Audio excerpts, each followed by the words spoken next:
Now, folks, I have to tell you about Donate for Destiny. Dicey Cantina is proud to join the Donate for Destiny team supporting Child's Play charity.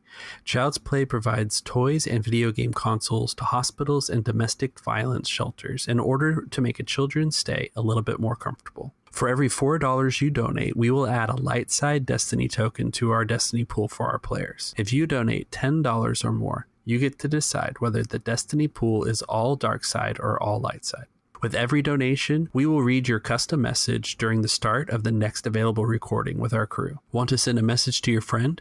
Introduce an advertisement of your own podcast? This is your chance. Donate for Destiny is the brainchild of Mark from Coruscant Knights fame, but every good deed deserves a little friendly competition, so be sure to visit our donation page in the show notes for more details. And for this series, we have two special guest stars. Joe from the New Republic Radio and Mark from Coruscant Knights will be joining us for Capo to Capo. These guys were a blast to play with, and y'all are in for a treat. If you haven't yet, you need to check out their shows. And with all that out of the way, our story begins as always, on a planet far, far away, a long time ago.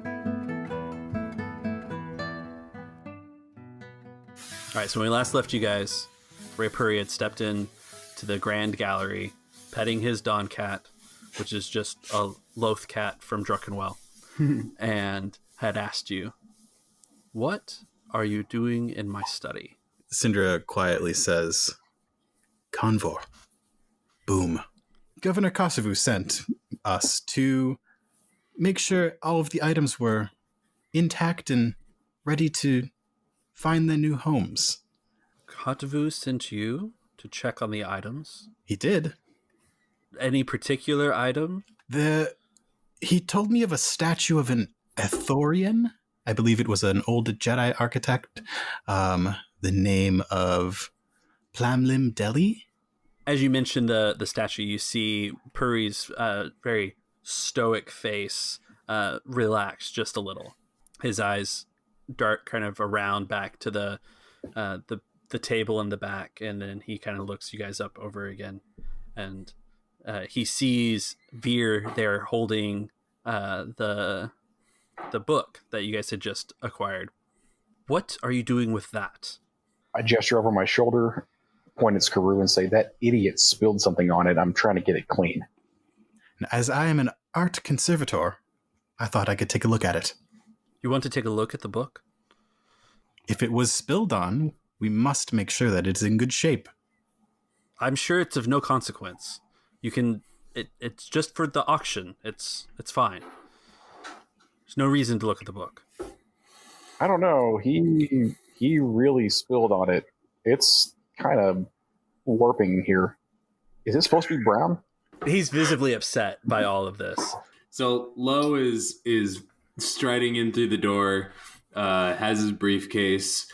Papa's got a brand new bag is playing in the background. And he finishes the shrimp cocktail and tosses the glass over his shoulder without looking, does a hard turn into the library, and he sets the briefcase down on the table nice and gently with like a little kiss on his fingers to the top of the case. And then he goes, now, if I were a security and control terminal, where would I be? So you find kind of a basic, office computer in the library, but being so close to the front door, it's not part of the security gate. No one's really monitoring it. So it's going to take some special hacking if you want to get into the house's systems. Yeah. Okay. And so he sort of notices that, does a quick little punch through, and he's like, minimal access to home systems, nothing on the security grid. He cracks his knuckles. Well, we can change that. So yeah, I would love to roll a computers on this. So it's gonna be hard with the setback. We've got a lot of light side points. I would love to flip one. I think this is a really dumb idea, but he is sort of like looking over this system, and it's really old, compared to what he uses, especially for his architectural drafting and stuff. It's a really archaic system. It looks like what you would it looks like the original like gaming PCs where it was just like the box connected. It almost like a what is it that I'm picturing like the original IMAX, like the Blueberry. Yeah, Like where it's all CRT sort of one monitor. piece. Yeah. Yes, yeah, that's exactly what I'm picturing. And he's like he sort of looks down and looks around it and like finds an Ethernet port that this thing isn't connected to, and he's just like, huh. And he sort of like swaps a few wires around underneath that like maybe gives him a processing boost. Or a more direct line into the mainframe. Okay. And so you're flipping a token to upgrade point, yep. for there is potentially a way to bypass the secure network at this terminal. Gotcha. All right, let's see what we get. That is 2 successes and a threat. Okay. So the threat is, since you were working on accessing the kind of the secure home network, what you notice is that essentially there's the Space Alexa version that can control the lights, but that's about as far as it goes. You know, it doesn't have access to security cameras or anything along those lines. Biscuits. Okay, well then if it's okay to still do this in the same sort of in this same action, then I think as he gets access to that turn the lights off thing, he's just going to press enter and kill the lights to the building. All right, so we come back to the grand gallery as Veer is it supposed to be brown?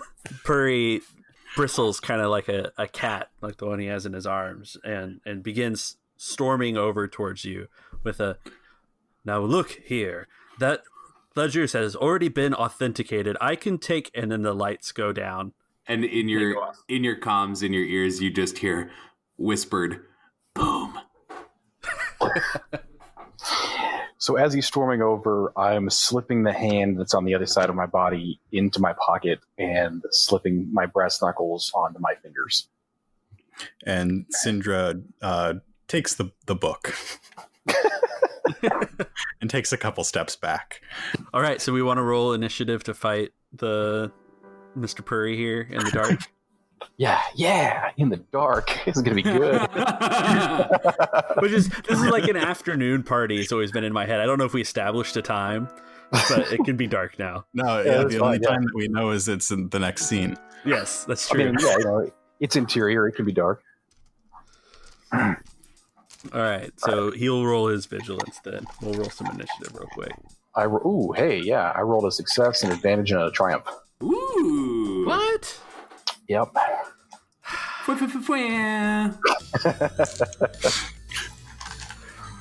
All right, so you guys have a PC slot up first.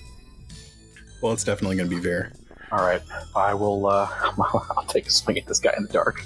So with your triumph, you should have like a free maneuver or something. Oh, that's right. We haven't resolved the triumph yet.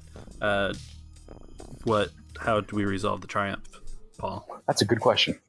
So you can just establish something about the environment or the character. Like, I mean, it's triumph. You get almost anything you want. We win. You don't get that. So he is angry, like he's coming at us, leading, head forward, chin up and out. I mean, it's just the most beautiful target. And he's making noise, he's huffing and puffing. So even when the lights go out, I should have a really good picture of where he is and a really good shot right at his jaw. Okay, I'll give you an upgrade for that. Yeah, awesome. He does have a rank in adversary. Okay. So that's purple and a red, and then you're in the dark. So you got two setbacks for darkness. Now I'm also going to make a frenzied attack because I know that if this thing doesn't succeed, we're going to be in a lot of trouble here. So I'm going to suffer a strain to upgrade it one more time, and then I am going to take a swing at this guy with my brass knuckles, and I rolled a threat. That's it. Oh no. That's it? That's all you rolled? That's all I rolled. So You step back, you step forward and aim for exactly where you know his chin would be with these brass knuckles, but you catch only air, and you get this kind of abrasion on the back of your hand as you feel kind of the stubble from Puri's chin as you miss it entirely, and it just kind of grazes the back of your hand. And as you kind of follow through with it, he gets an arm right up under yours and grabs you by the collar. So he's kind of got you entangled with him. And then you guys hear Brac on the comm like, guys, what's going on? What's the plan? We wing it, Brac. We wing it. Okay, what do I do? What do you need? Great question. Distractions. Nope. There's darkness. Could distract further. Yeah, maybe start throwing bottles of liquor into the large gathering. That could help. Okay, I'm on it. Wait. What? Oh, what? Molotov cocktail? I was just thinking the same thing. I was waiting for this house to burn down. All adventure, I've been waiting for this house to catch on fire. So the quiet option's over, is what you're telling me. I think it is. I think we're on plan B now. I think we're on plan F. B is for boom. And F is for fire. On it. Okay, Molotov cocktails. Yeah, he buys it entirely, so he's going to spend a round or two, depending on where we're at in a couple rolls, on making some Molotov cocktails. Oh, perfect. What have we done? Now Puri gets a chance to go, and I mean he's just going to clock you back, Veer. I'm going to take a dodge action or an incidental, and so he's going to have to upgrade the difficulty of that combat check by 1. All right, here he is. So he basically follows through with that grab on your collar and brings his other arm around and gives you a good boxer's cross. And you take 5 damage. Right, so that's his slot. But Sindra, you hear this,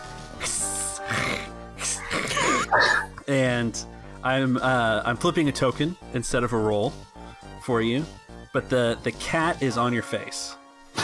Oh no! Just right on my face. It leaped across the ground, and it's just kind of clawing at you. It's not really causing a lot of damage, but it's certainly not letting you get anywhere right away.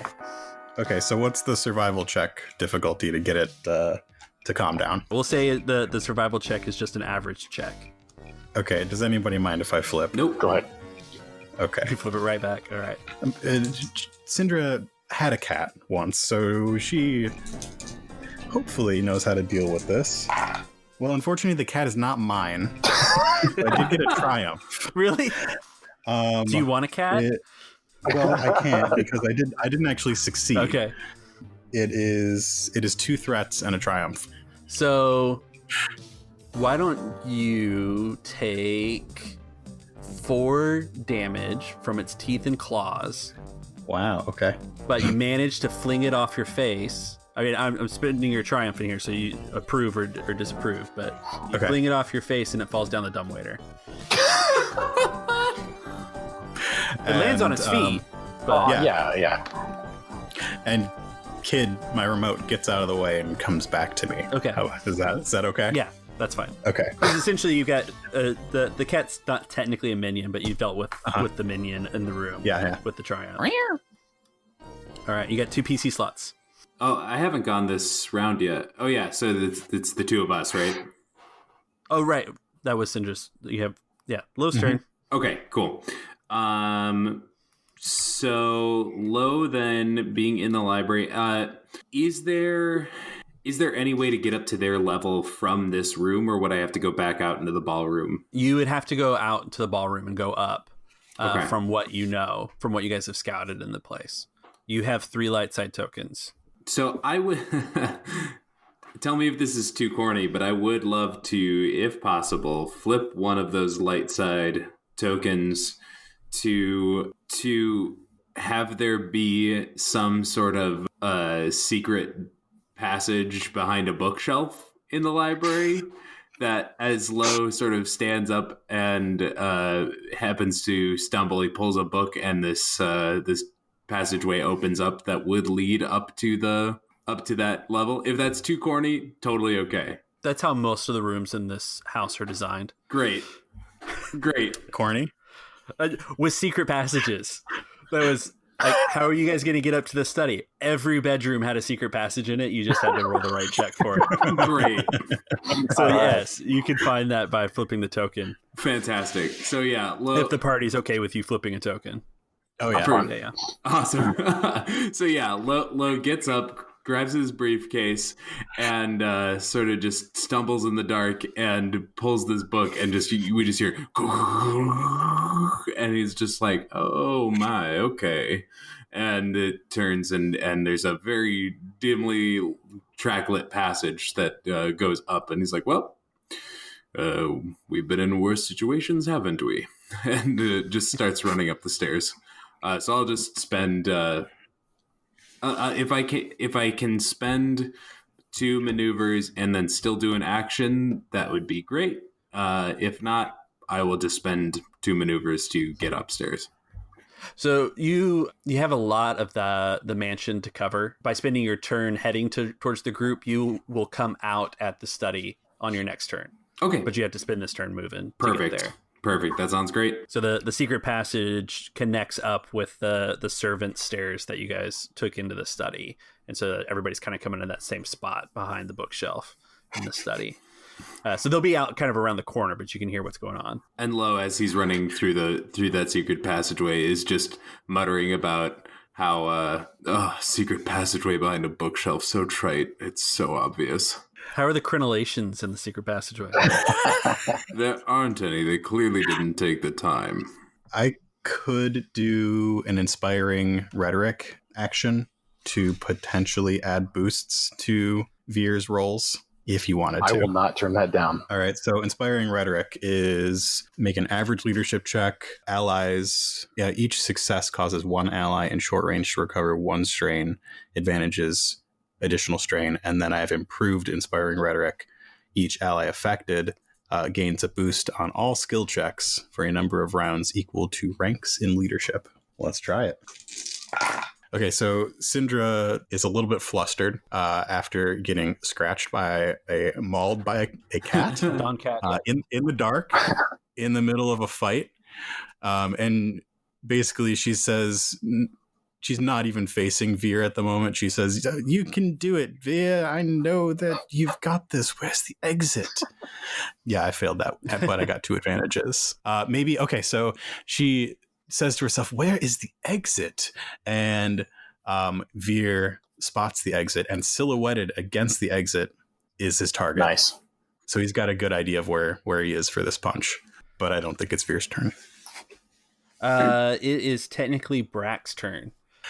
Brac, how are we doing on those Mustafarian cocktails? We're rolling a force dice, and we'll see how well he's made these Molotov cocktails. 2 light side. So he's completed 2 Molotovs at this point. And you hear him on the comm. He's like, should I go now? I think they're ready. I think these should be good. Are we ready to do this or what? What's the exit strategy here? Once I set fire to the ballroom, how are you guys getting out? We're winging it. That's a great question. That's a really important question that we probably should have thought about before setting fire to the building. Can there be a really big window in this room that we're in? Yeah, absolutely. Oh, don't worry about it. Also, Lo still has 2 bricks of detonite. We could make our own doors. We'll be making our own door, Brac. Okay. Yeah, so you just had Furry silhouetted by a big window. So actually so you're on the 2nd floor, but the north window in the middle of the grand hall is a giant window. Just do it. Just do whatever you want. Just don't hit people. Unless they're Imperials. Then it's fine. Are most of these people Imperials? They bought everything. There's some crime lords and stuff too. I guess you could hit them. They're not great. Just not the huts. Just don't hit the hut.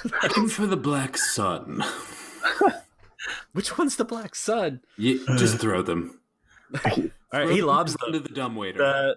The ballroom is now catching fire. Great. On the let's see. We're gonna say it's the southeast kind of corner. He kind of lobs them against the bedrooms over there. away from the crowd. And then you hear kind of some screams and yelling down in the ballroom, which is was in pitch darkness almost. And fire! Ah! And then, that's Brac's turn. He started a fire. Nice. So I'm just going to mark that here on this layout I have. This is on fire now. Puri is silhouetted against this window, and is Veer now silhouetted from behind with like glowing orange? That would be really cool. The door's currently closed. Like, you guys aren't seeing it there. But I mean, because he should probably know. Yeah. Because then he would just run away, maybe. I don't think he's quite ready yet. I think since it's his turn, he's going to take another. Well, what's he going to do? He takes a step back. He shoves you back, Veer, letting go of the grip that he has on you. And there's a motion at his hip as he draws and fires a blaster. Ooh. Okay. You have range defense. No, but I'm going to dodge again. Okay. So that upgrades, right? Yeah, that upgrades at once. Okay. Oh, interesting.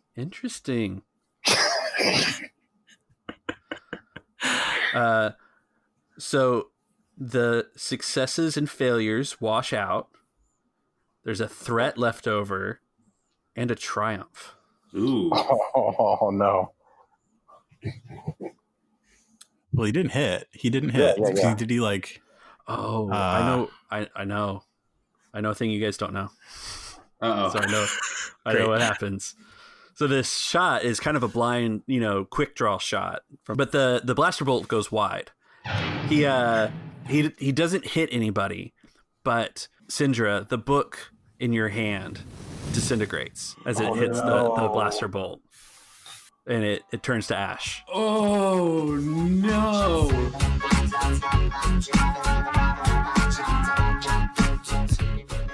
That's all for this week, and I want to say a special thank you to Mark and Joe for joining us. Be sure and check out their shows for more lovable antics. I know I will. If you're enjoying the show and want to help us grow, tell us about it on Twitter @Dicey Cantina, or drop us a line at diceycantina@gmail.com, or send us a voice message over at anchor.fm/dicey-cantina. We may even play those on air. Of course, subscribe and rate us on your favorite podcatcher and YouTube. And don't forget about Donate for Destiny. Muck about with our Destiny pool and help children in difficult medical and familial situations have a little bit easier time through Child's Play. The Donate for Destiny team can't reach our $500 goal without your help, so please give if you can. Links all are in the show notes, and we'll see you next week in the Dicey Cantina.